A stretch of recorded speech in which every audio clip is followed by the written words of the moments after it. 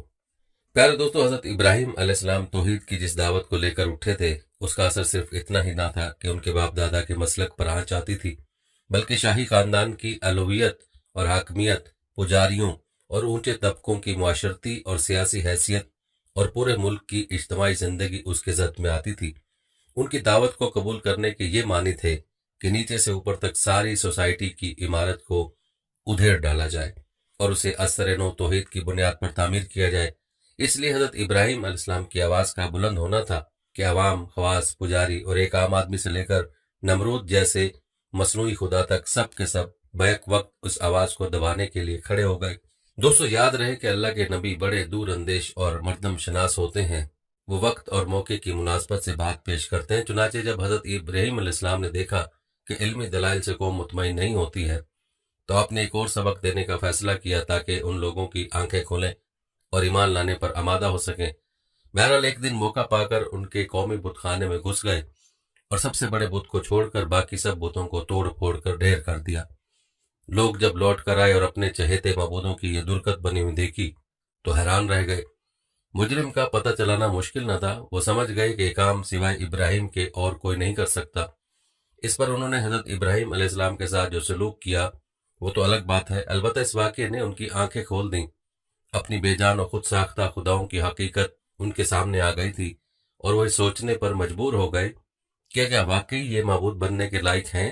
لیکن دوستو، جو قوم قبول حق کی استعداد کھو چکی ہو اس پر کوئی دلیل اثر نہیں کرتی۔ حضرت ابراہیم علیہ السلام کو اعلان توحید اور بت پرستی کے خلاف آواز اٹھانے کی سزا یہ تجویز ہوئی کہ آپ کو آگ میں ڈال دیا جائے، کیونکہ توحید کا اعلان ان کے لیے ایک ایسا کانٹا تھا کہ ان کے عیش و آرام سے سجے ہوئے بستروں میں کھٹک اور بے چینی پیدا کر رہا تھا۔ آگ کا زبردست اہتمام کیا گیا، دربار شاہی لگا، پوری قوم جمع ہوئی اور حضرت ابراہیم علیہ السلام کو ہاتھ پاؤں باندھ کر بھڑکتی ہوئی آگ کے سپرد کر دیا گیا۔ حضرت ابراہیم علیہ السلام کا دل نور ایمان سے منور تھا، آپ کو خدا کی ذات پر مکمل بھروسہ تھا اور یہ بڑی آزمائش کا وقت تھا، مگر وہ جس کو خود اللہ نے موحد اور اپنا خلیل کہا ہو، اس کے پائے استقلال میں جنبش کس طرح آ سکتی تھی۔ ادھر حضرت ابراہیم علیہ السلام کو آگ میں پھینکا گیا اور ادھر خدا نے آگ کو حکم دیا، اے آگ ابراہیم پر سرد ہو جا اور سلامتی بن جا۔ الانبیاء میں ہے۔ روایت بتاتی ہیں کہ اس حیرت انگیز معجزے کو دیکھ کر نمرود سہم گیا اور اس کو اندازہ ہو گیا کہ ابراہیم علیہ السلام خدا کے پیغمبر ہیں۔ اس نے حضرت ابراہیم کو مروب کرنے کے لیے اپنے پاس بلوایا اور آپ علیہ السلام کے ساتھ مکالمہ کیا، جس کا ذکر قرآن میں یوں ہوا ہے، بھلا تم نے اس شخص کو نہیں دیکھا جو اس سبب سے کہ خدا نے اس کو سلطنت بخشی تھی، ابراہیم علیہ السلام نے پروردگار کے بارے میں جھگڑنے لگا۔ جب ابراہیم علیہ السلام نے کہا میرا پروردگار تو وہ ہے جو زندگی دیتا ہے اور مارتا ہے، وہ بولا کہ زندگی دینا اور مارنا تو میں بھی کر سکتا ہوں۔ ابراہیم علیہ السلام نے کہا خدا تو سورج کو مشرق سے نکالتا ہے، تو اسے مغرب سے نکال دے۔ یہ سن کر وہ کافر ششدر رہ گیا، سورہ بقرہ میں ہے۔ پھر جب اس سرزمین میں تبلیغ حق کی ساری کوششیں بیکار ثابت ہوئیں اور اشاعت حق کی تمام راہیں مسدود ہو گئیں تو آپ نے ہجرت کا ارادہ فرمایا۔